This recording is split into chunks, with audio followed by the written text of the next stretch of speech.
Hello there, it's Theary here, and I am so glad that you are here.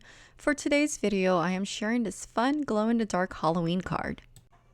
I started off using my favorite black heavy cardstock and taped it down to my craft surface. The cardstock is trimmed down to 4 1/4 by 5.5 inches. So for the background, I wanted a spooky night sky. So I used my favorite cloudy stencil from Lawn Fawn and applied Distress Oxide ink and hickory smoke with my blending brush.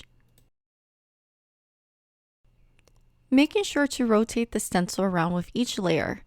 I really love this stencil because it makes ink blending clouds so effortless.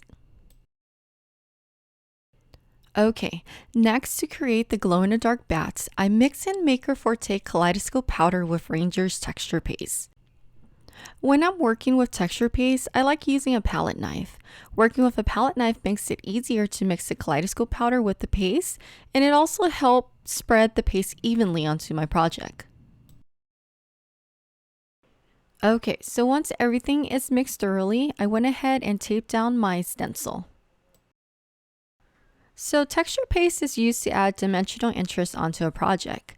One cool thing that I like about texture paste is that it has different effects. For example, when you let the texture paste air dry, the paste will dry out smooth. But if you want a more texture effect, you can apply heat with a heat gun onto the wet texture paste that will then cause an awesome bubbling effect. Here you can see what it looks like without any heat added onto it. But watch how cool it looks once the heat has been applied.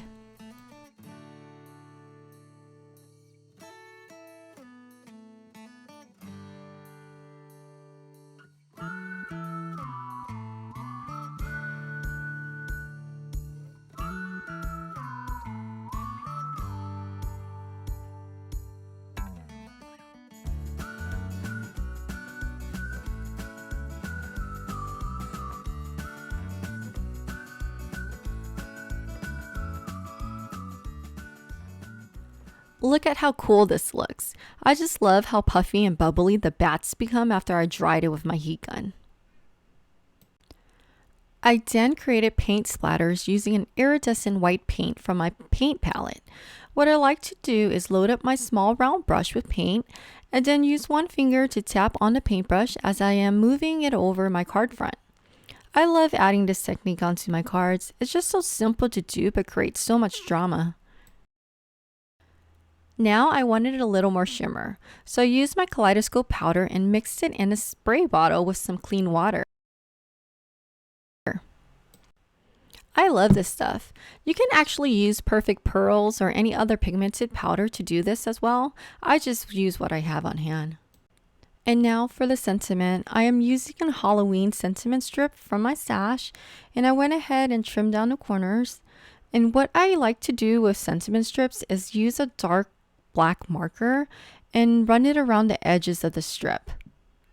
I like taking this extra step because it makes my card look a little more finished. I went ahead and cut down my card front to 4 by 5 1/4 inches, and I mounted it with my favorite foam tape from scrapbook.com. I love this stuff because it's so affordable. And I also popped up the sentiment with foam tape. And the card is now complete. I love how neat this looks in the dark. It's so fun. Thank you so much for stopping by, and I really do appreciate your time.